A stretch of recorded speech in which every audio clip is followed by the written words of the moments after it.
মৃত্যু হলো না। মহারানী মন্দোদরী হইলেন গর্ভবতী।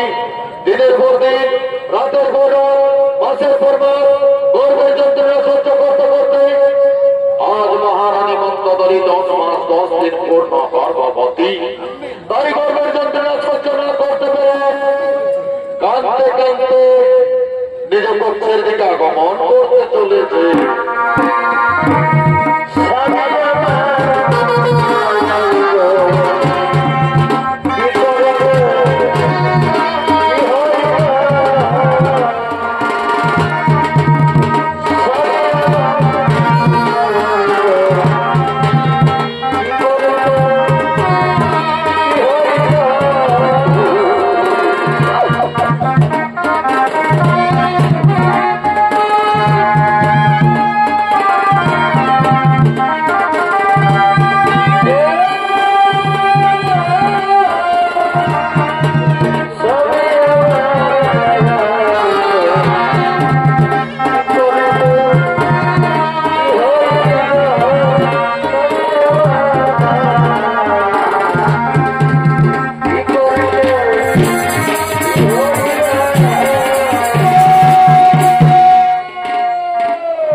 আমি কেমন করে রাজ্যের প্রজাদের কাছে গিয়ে বলতে পারবো এখন আমি কি করি উপায়?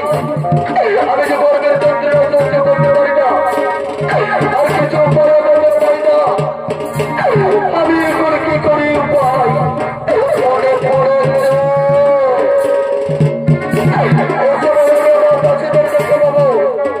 আমার বাচ্চাদের ডেকে নিয়ে আমি সব কিছু করে পরিষ্কার করে বলবো।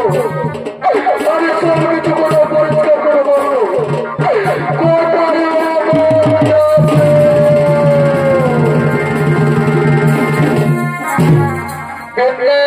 মহারানী দলীয় মহারানী আমাদের কি আদেশ পালন করতে হবে, কোথায় যেতে হবে? কি বলিব দুঃখের কথা, মহারাজের বিরহ যন্ত্রণা সহ্য না করতে পেরে কালকুটের বিস্ফোরণ করেছিলাম মৃত্যু বরণ ধর্ম বলে, কিন্তু সেই বিস্ফোরণ করে আমার মৃত্যু হলো না দাসী। সেই বিস্ফোরণ করে আমি হইলাম গর্ভবতী। এ সময় যদি আমার স্বামী মহারাজ ফিরে আসেন আমার প্রসাদে, আমি কেমন করে আমার স্বামী মহারাজের প্রশ্নের উত্তর দেব?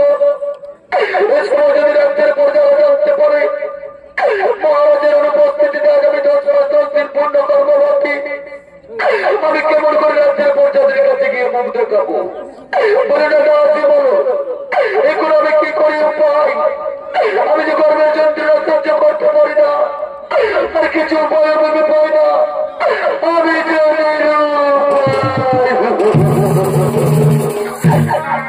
মহারানী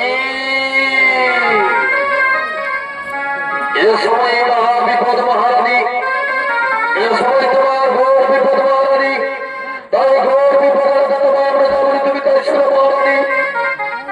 এই বিপদের হাতে তুমি চলো আতুর ঘরে গিয়ে তোমার গর্ভকে পাপ করে তোমার গর্ভের সন্তানকে জন্ম দিয়ে এই ঘোর রাতের অন্ধকারে ভাসিয়ে যাচ্ছে ফাল্গুন নদীর জলে।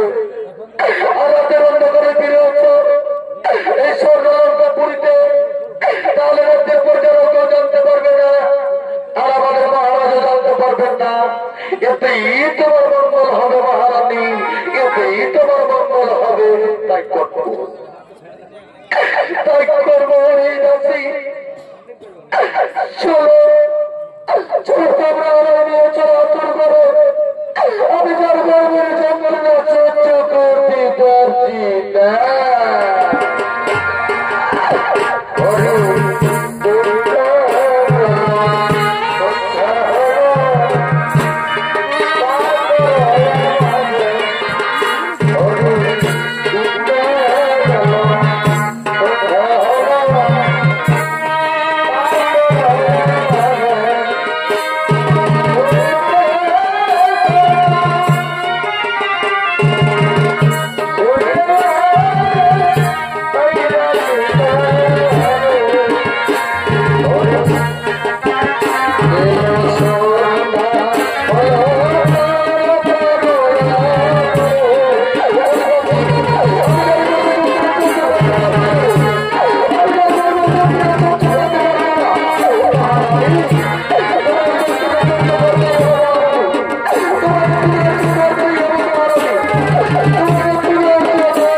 Yeah.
It's